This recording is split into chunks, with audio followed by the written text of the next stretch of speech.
This program contains true stories of rescues. All of the 911 calls you will hear are real. Unless indicated, the actual people involved have helped us reconstruct the events as they happened. Houston Police Department.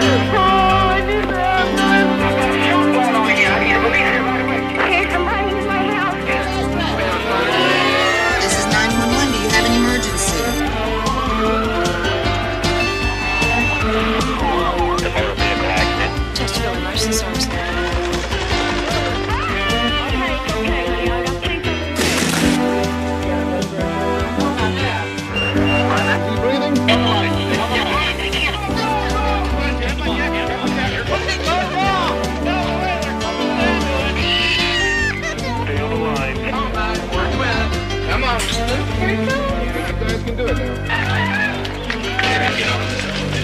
They're in good hands here.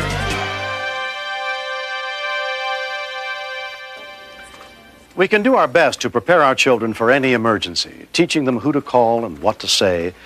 But when something does happen, we can only hope they remember. I'm William Shatner. Tonight, true stories of families put to the test and the men and women who try to save them on Rescue 911. We begin in a suburban neighborhood of Indianapolis, Indiana. Actors have helped us reenact the events that shattered a quiet afternoon. On August 1st, as on many summer weekdays, 11-year-old Danny Troy and his 8-year-old sister Desiree were home alone. I had talked to Desiree and Daniel on the phone at about 3:15. And I said, are you behaving? And they said, yeah, Mom. Everything was fine. Both parents worked, but Georgia Troy and her husband Danny had prepared their children to take care of themselves and checked on them frequently. Me and Desiree had let some neighborhood friends into the house. We came into the front room and started to watch TV. Danny and Desiree knew they were not allowed to go outside, nor let anyone else in the house when their parents weren't at home. Yeah. Me and Paul got up and went into my mom and dad's room. Whoa, look at this! Oh, come on, that's my dad's. Leave it alone. And Paul looked over and saw the guns and picked the 30-30 up. Come on, Paul. Wow. All right. And he started cocking it, and he found the chamber where you put the bullets, and he just started loading them back in there. Put it away. Wow. He dared me. He said, if you cock the gun twice, then I'll put it down. You try it once, then we'll put it away. Come on. Dee, put the gun down. Don't worry about it. Yes, he is. I'm going to tell that. No, you're not. I cocked the gun twice, and my friend put the bullets back in the chamber and set the gun down. Come on, let's get out of here. Here, Charlie likes it. My sister's friend, he's about 7 years old. He walked into the room and picked up the gun and started cocking it like he saw me and Paul doing.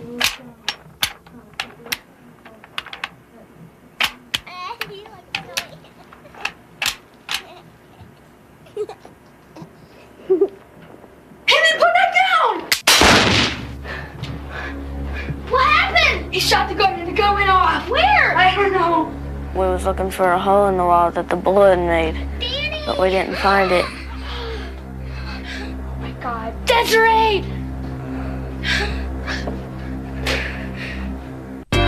When we continue, And I kept thinking, we both can't panic. If we both panic, what happens to the little girl? Are you still there? Yes, I think she died.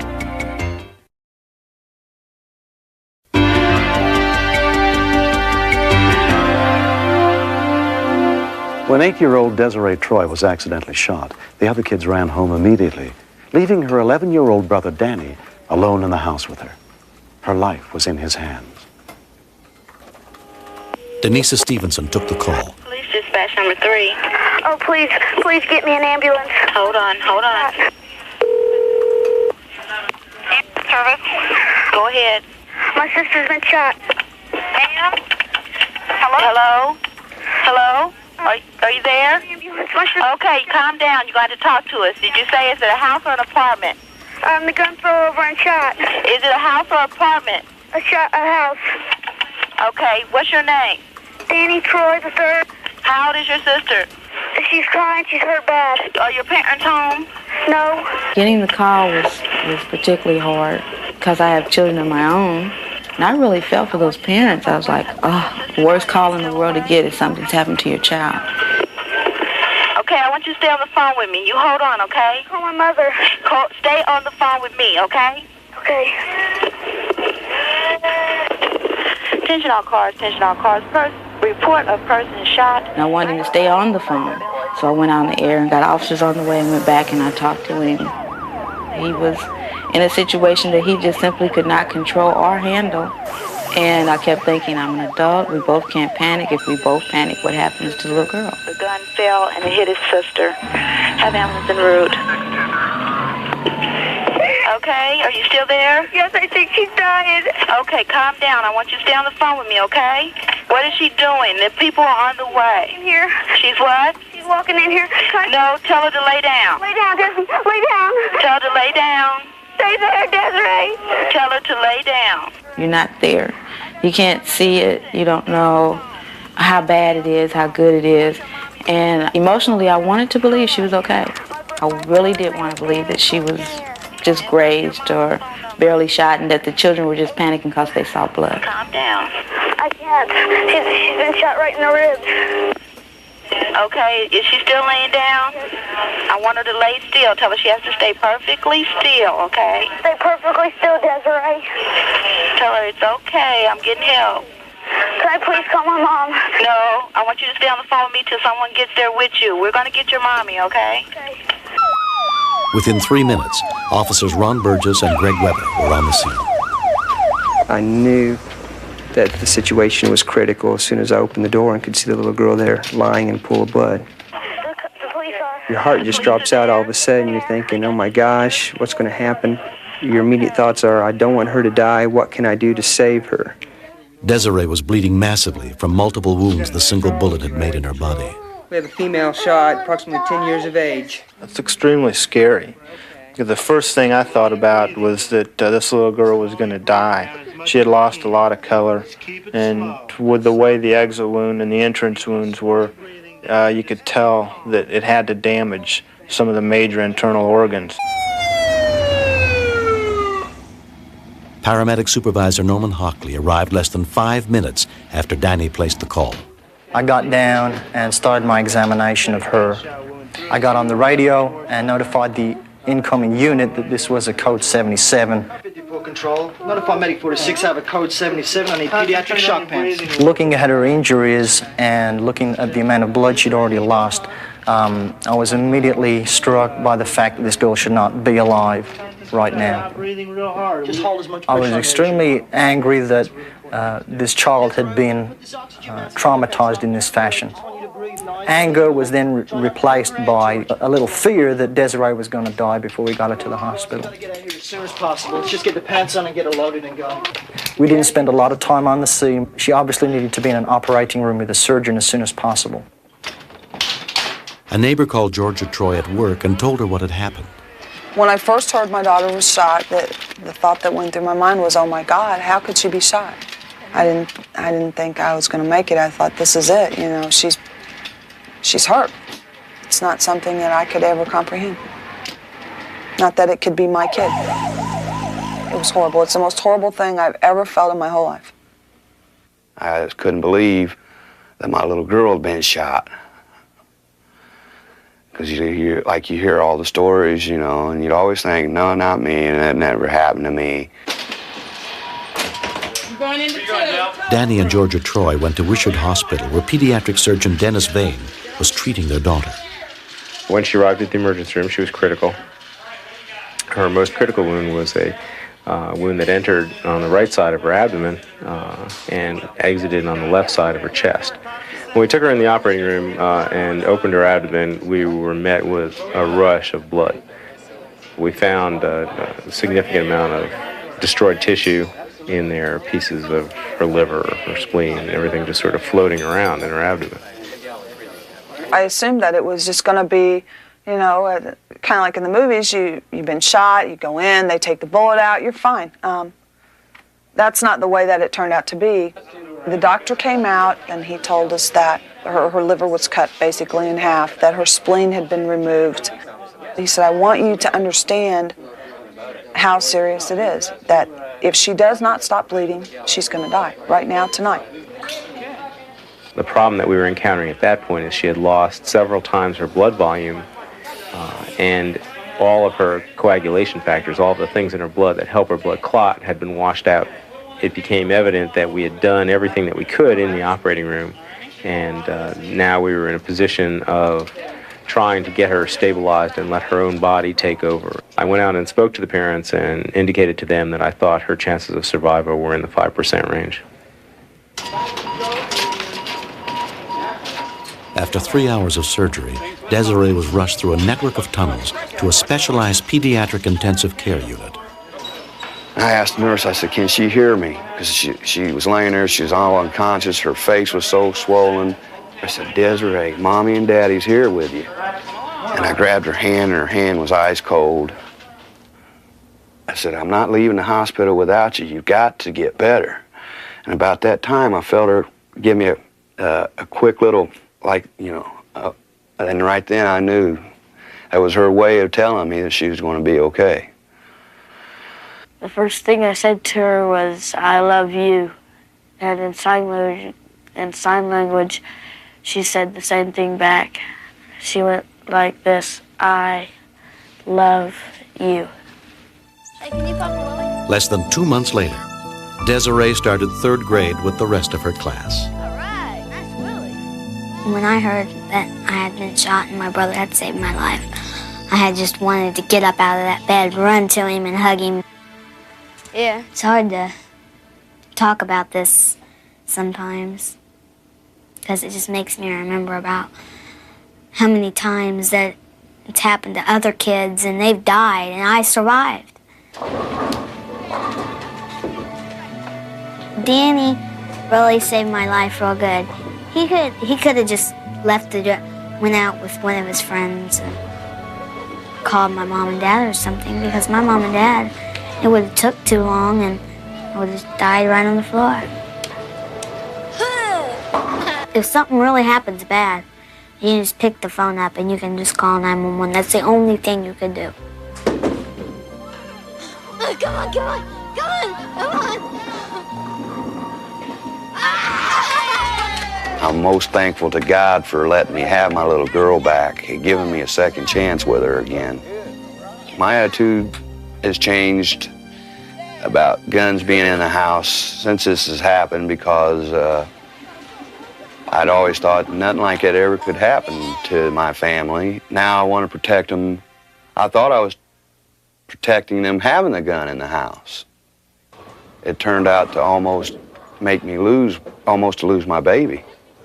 If you have a loaded gun in your house and you have children, you know, don't be stupid. Don't think that my kid would never touch that gun. Just, you know, don't think it, because it's not true. It can happen to you. It happened to us. And it's going to happen probably over and over and over again until people are educated with guns. I thought I was going to die, really, I did. I kept on pushing and pushing. I couldn't help it. Everyone was promising me these things. My grandma said she promised that she wouldn't smoke. She said she promised she'd buy me some shoes. My mom and dad, said they promised to get rid of the guns. I really pushed for some of that. Mostly of what I pushed for is my life. Next. I just reached out my hand so he could grab it and I could pull him back. But the current was going so fast and my feet just went out from under me.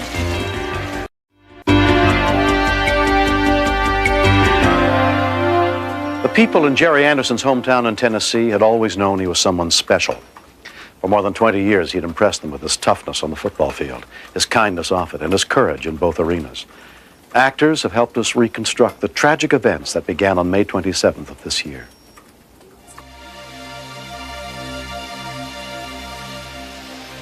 Before he saved the little boy, he was a hero to me. I first met him at the University of Oklahoma. He was real nice, real nice. He would offer me tickets to go to the game. I said, no, you have enough cheerleaders there, you know. We dated for 6 months, then we got married. A college football star, Jerry went on to play in the NFL until a knee injury ended his career. He was always the kind of person that would reach out to people. If anything happened, he thought he could fix it. On Memorial Day weekend in 1984, Tulsa, Oklahoma was devastated by the Great Flood. Jerry was caught in the floodwaters, but he still managed to find a way to help someone else. A car was floating down the street and 2 girls on it. Said I saved one of them, but I couldn't get the other one. He said I had her, but she was fighting me, panicking. And he said, I know she's not alive. And I said, I imagine she's not, Jerry. It wasn't your fight. You did all you could do. But that was on Jerry's mind, though. He saved another guy. His van turned over. He couldn't swim. And Jerry grabbed him and put him on top of his van. I asked him, I says, Jerry, I said, what made you do something like that? He says, Mama, he said, if you'd have heard the cry from the people that were out there in that water. Jerry was a hero, but the woman he could not save continued to haunt him even after he moved back to his hometown of Murfreesboro, Tennessee. It was 5 years later to the day. I was in the front yard when Jerry and the 2 little boys stopped out front and asked permission to go fishing in the rear of the house. And, of course, I said yes. You guys ready to go? Everyone knew there was good fishing on the Stones River behind Police Lieutenant Johnny Mosby's house. Though the river was still swollen from recent rains, 12-year-old Pooh McFarland and Brad Logston had also decided to go fish on it. We were just casting out. We didn't catch anything, really.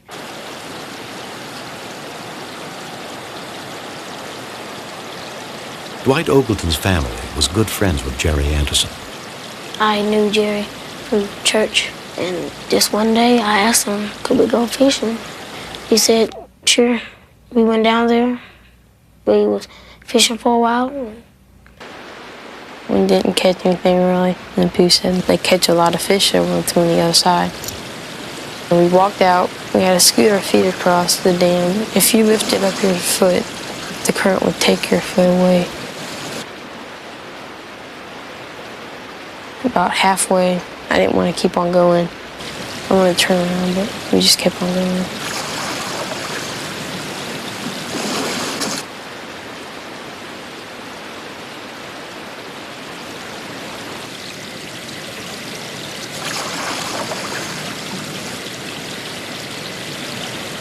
We saw this big branch coming down towards us.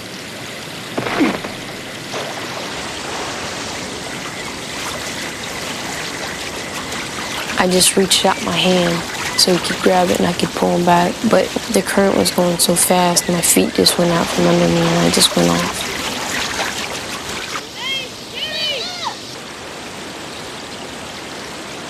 And I just swam back and got a hold of the other side of the dam. Mr. Anderson dove in upstream and swam down across the dam towards Pooh. Dwight ran to get Lieutenant Mosby. Francis Mosby went to call for help. I saw my husband was starting to run toward the river, so I ran inside and called 911. Sergeant Byron Motley took her call. I notified all the other people I thought we might need out there, the ambulance service. And after I got all that into motion, I said, well, I may as well go out myself. I heard screams, and I looked out and saw Mr. Mosby running to the river. And when I arrived at the river, there was a little boy fighting for his life. Jerry Melton was terrified to see how high and rough the river was. I kept hollering and screaming, come toward me, come toward me. And he was just fighting, and the more he paddled, the more the current took him back. Pooh seemed to be trapped in a kind of whirlpool. I noticed the young man wasn't moving, and it appeared that Jerry was in trouble out there also. I ran back to my police unit and immediately called the dispatcher and advised her to send the rescue squad. Jerry Anderson had him cradled in his arms, and gave him a toss, enough to get him out of the whirlpool. Keep coming. All at once, he flipped over. It looked like come to or something. Then he began to swim out. Are you all right? You okay? You all right? I never knew Jerry was in trouble. He never indicated that he was in trouble. He never made any motions. He was like waiting to see that the McFarland boy was secured. After the child was secured, Jerry went under. And I thought he was going to swim out underwater. But then Jerry came back up in the same spot, and he went under again. And I watched him go down for the third time.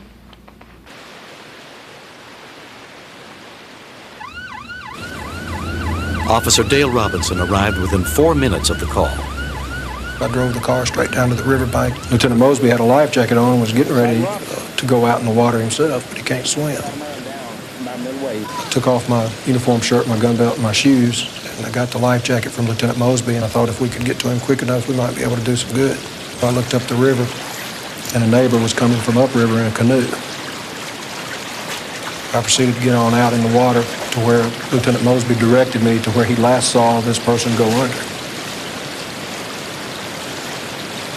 I went under a couple times. The canoe had come up by then, and I would come up and grab the side of the canoe to get my breath. Then I'd go back under.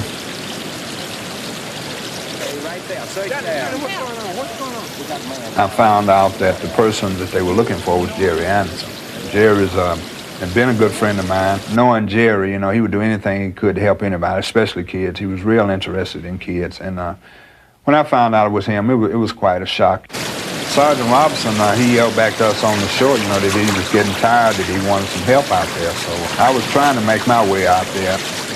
I honestly didn't expect to find him out there doing like I was doing, but I thought we had to try. I went down again in the same spot, and I kicked something with my foot.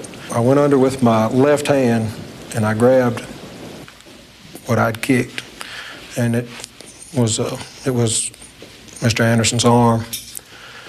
I came back up, and I pulled his arm up. It's the first time I realized that it was a grown man that I was looking for. As soon as they got him out of the water, the paramedics began resuscitation efforts. We wanted to go down there. We thought he was conscious and wanted to go down there and say thanks, but they wouldn't let us. Really, no, I just didn't feel good. I didn't feel good at all. I felt like it was my fault. One of those children said the last words he said when he jumped in was, "Go call my mom." And I thought that was kind of strange, and someone did. And she came, and it was bad. When Miss Brandon got there, they restrained her, and she was kicking and screaming and hollering death calls. She was wanting to get down there. Estelle Brandon had not been told why she was wanted down at the river that day. I knew that they knew Jerry was dead. It's why they didn't let me go with him in the ambulance.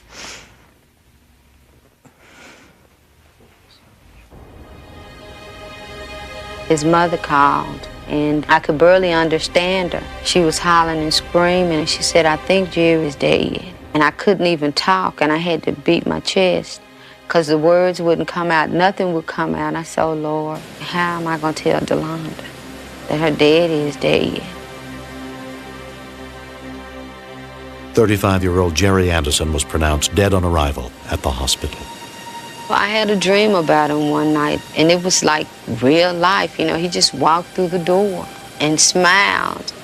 And it was so odd because he had on a white veil-looking shirt.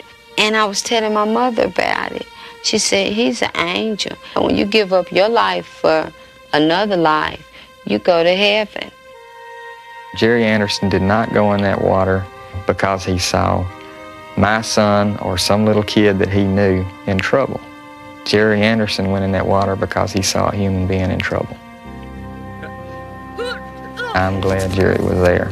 And what he's done, there's no greater sacrifice that could be made. There's no way to heap the honors on the man that really would justify what he's done.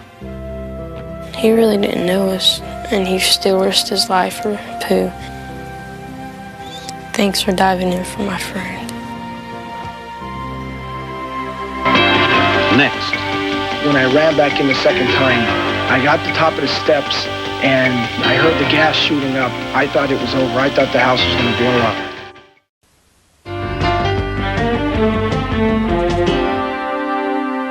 It was 9 a.m. on October 26, 1987, in Wilkes-Barre, Pennsylvania. 16-year-old Fred Thomas was home from high school with a sore throat.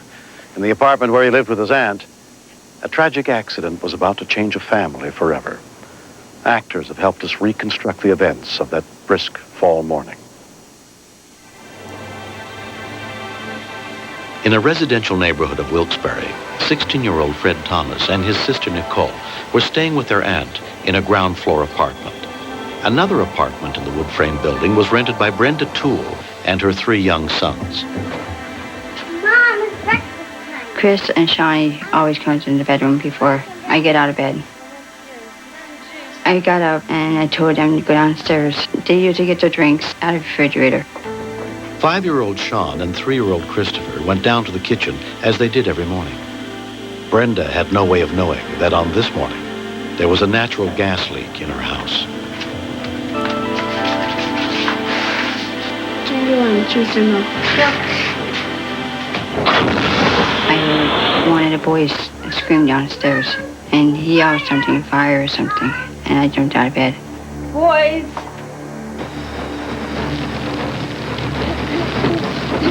Smoke was already billowing through the house. I ran downstairs. I seen the fire, and I panicked. Only way out to get out of my house was through the kitchen, and I ran next door. I must have been in a state of shock because a normal person probably would grab the kids first, and I didn't. Fred woke to Brenda's cries for help. I heard a scream outside, and I looked over to the next apartment. Her 6-year-old was on the 2nd story on the balcony. He was like screaming. Wait right there, Sean, I'm coming right up. And I ran to the house, and that's when I noticed the fire. It was right there, going up the stove, creeping up the wall.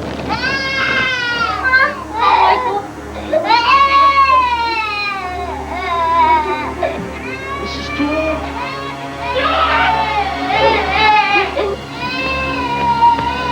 I ran up, and Sean was screaming, and his mother had him by the hand, and she had the baby. She didn't want to come downstairs. She was at the top of the steps, frantic. I grabbed her by the arm, sort of gave her a little tug to come on, let's go. Because I knew that the fire was just up against the wall. And we got outside, and that's when she started screaming that her other boy, Christopher, was in there. I just kept thinking, I have to go in and get this boy. And to try, and I just ran back in, not thinking anything. My heart was in my throat. I thought the place was going to blow up because everything is gas. As Nicole watched, her brother went back into the burning house. I ran up the steps and I just looked in the house on the side. I've never seen anything like that in my life. That really scared me. Wilkes-Barre Police and Fire. The call for help came in at 9:06 a.m. What's the address of the fire? From the local fire station, firefighters and paramedics were launched immediately.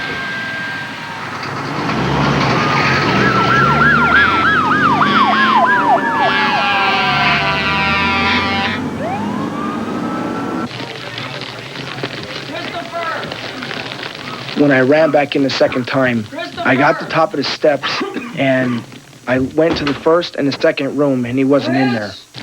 And I heard the gas shooting up, and I thought it was over. I thought the house was going to blow up.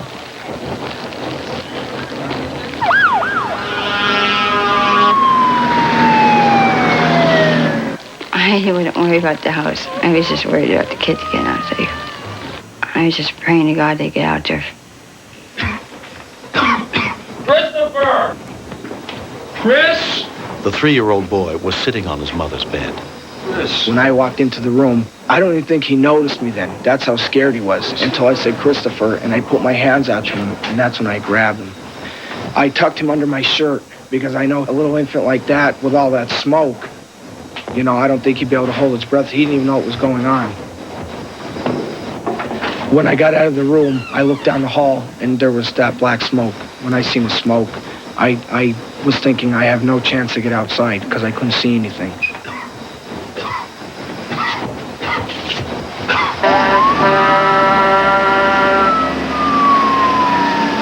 It was bad all around. The flames were starting to go upstairs. We didn't think he was going to make it. It was very hot in there. It was hard for me to breathe. I couldn't catch my breath. I was short of breath. I got to the bottom of the steps. The side of the wall, it was all orange. As soon as I started running through the kitchen, I know I hit the door. I seen daylight. And I just went right through the door, and I was onto the porch. The scariest moment was when I seen Chris burned, and you feel helpless. Fred ran out to the ambulance, met us before we even got out the door. Guys, this way, come on, he's burned really bad. Let's go. This way, come on. He not only made sure that the child was out, but he also made sure that we got directly to the child afterwards, too. Here's his mom. If Christopher had stayed on the second floor, he probably would have died. The smoke in that home, without any doubt, could have killed Christopher or anyone else in the home. I don't consider myself a hero. I don't. I think that if somebody else was in that predicament, I think they would do the same thing. But most people don't agree. They think the 16-year-old boy did something special, and they've given him numerous awards for risking his own life to save Christopher Toole. If it wasn't for Fred, Chris might not be alive now. Chris is still undergoing therapy for the burns he received on that autumn morning. Strong drawer. Ready? Who's strong? Me. You. I think his future looks very good. That's one thing nice about burns. They do make a nice recovery. You know, you might not even recognize that he was burned once he's fully grown. Who's your favorite girlfriend? Mommy. Then who? Chris is a lover here, and everyone loves him very much. Fred is in the Navy now. He graduated third in his class at Radio Man School. Recently, he came home to visit his family and friends. He also got his first chance since the fire to visit the Toole family. I can't wait to see him.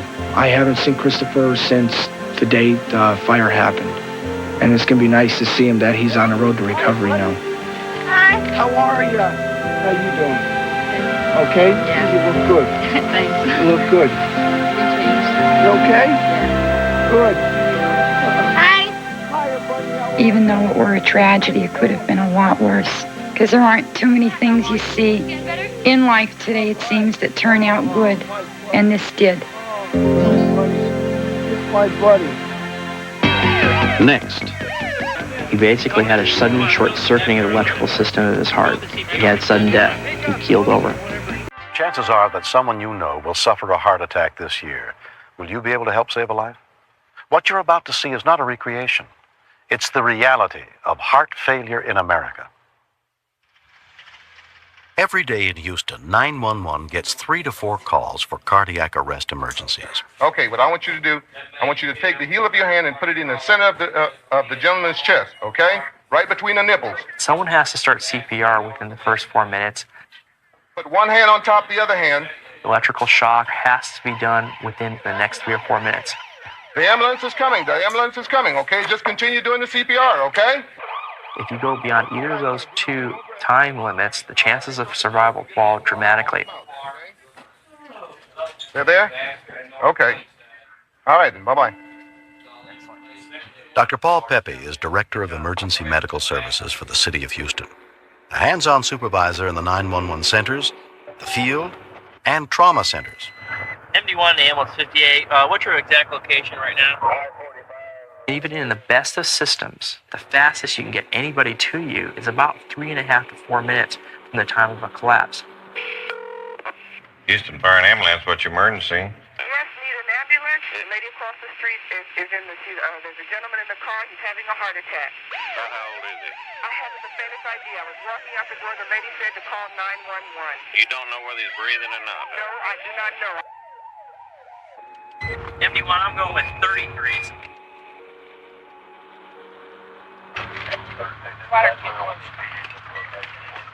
When Dr. Pepe arrives at the scene, 3 cardiac arrest teams are working on 49-year-old Walter McLeod in his front yard.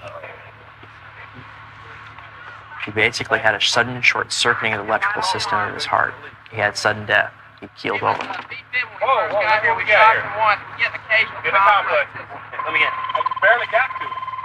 Keep a light on my arm. Get a pole. Everybody, they ain't supposed to be here. Clear out. ID established. Give me my line. What do you want on him?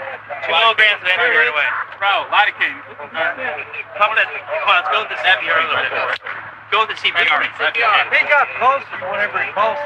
That's fine. I mean when he punches, right? Yeah, whenever he kicks up. That's fine. Let's Where's keep my it. epi? Epi or If we Atro? can get the rate up, we'll be in good shape. Want Atro on that? I want atropine after I get the epi out. All right. Doing good. You CPR. Keep going. Let's go. Don't lose that line. Then squeeze the bag in, Charlie, and lift the arm up in the air. Okay. Got it. Here's some tape, Ken. Cap on 7. Show epi on board. 1 milligram. 927. Don't lose the line. Lift the arm up in the air. Squeeze the bag in. Run it for 30 seconds. And Got pinch? Okay. Is it running good? Yes, okay, sir. stop CPR and stop bagging. Okay?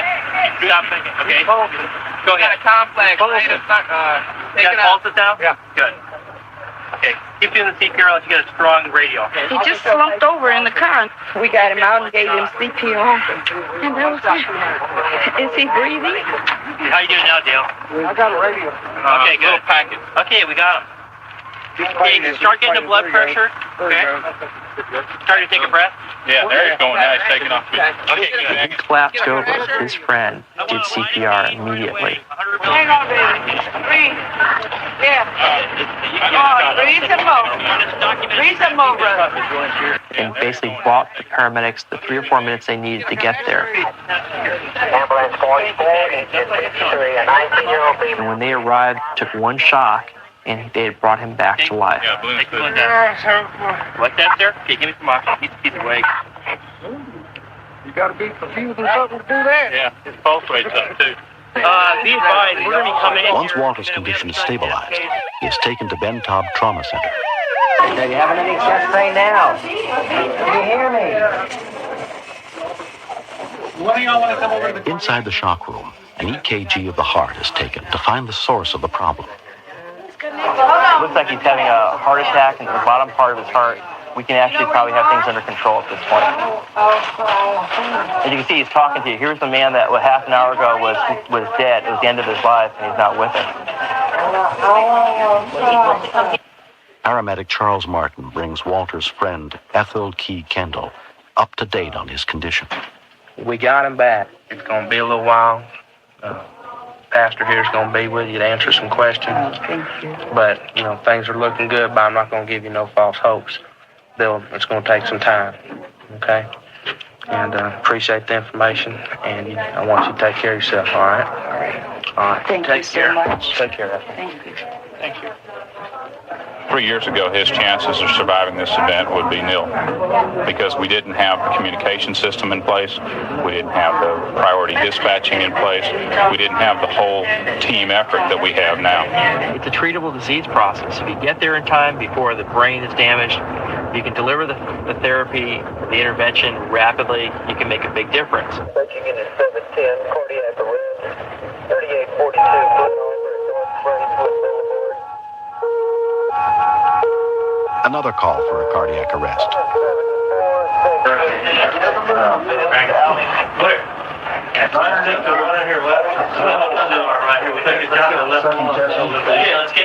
When paramedics arrive, they discover the man has gone into cardiac arrest as a result of a stab wound under his left arm. Did you get him intubated yet? Yeah, he's intubated. Okay. Let's go.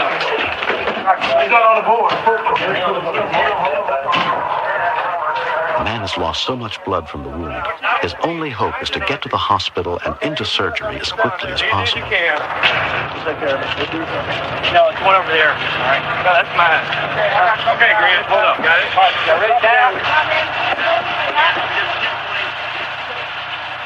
This is the only wound we have. Inside the ambulance, they continue to work on it. Where to go? Where? In top. I'll make it. So let's go. Down 60 to medical center. You're wearing route code 3. Yeah, CPR. We didn't. Yes, CPR is in progress. We don't have the trauma team down. We got possible thoracotomy case. All right, here they come. Watch your backs, everybody. Here they come. When they arrive at Ben Taub, the patient has no real pulse, respiration, or blood pressure. They have not given up, but time is running out. Turn the lights on, please.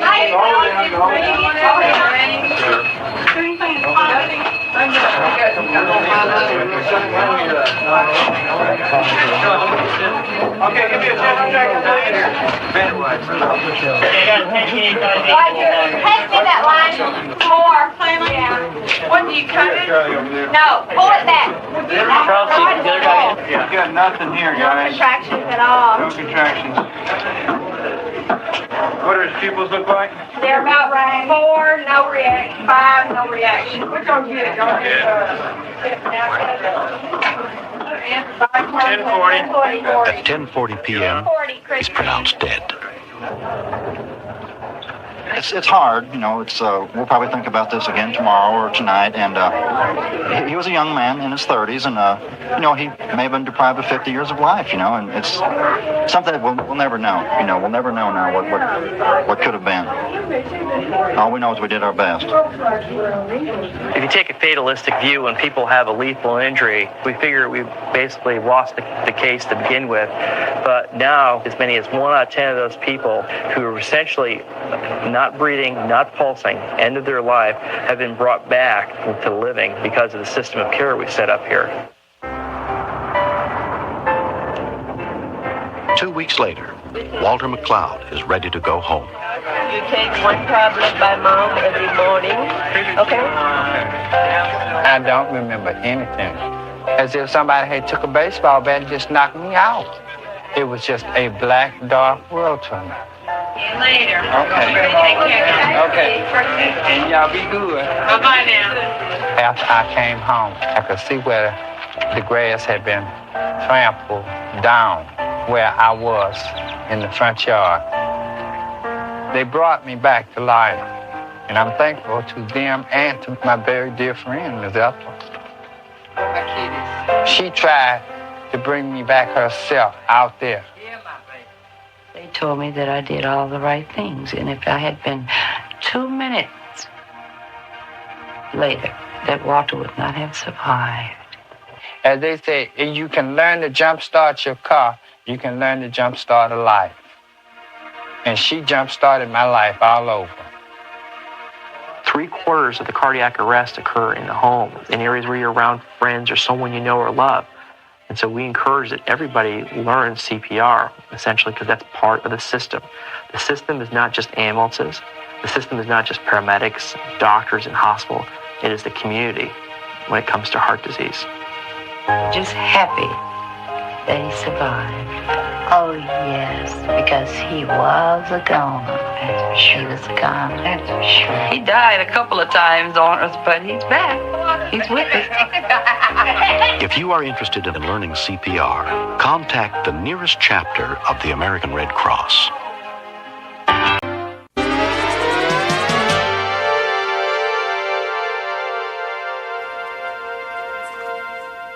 Not every community has 911, so local emergency numbers should be posted at every phone, and children should be taught how to use them. This series is dedicated to the real heroes who answer our calls for help and risk their lives to save the life of a stranger. I'm William Shatner. Join me next week for more true stories on Rescue 911.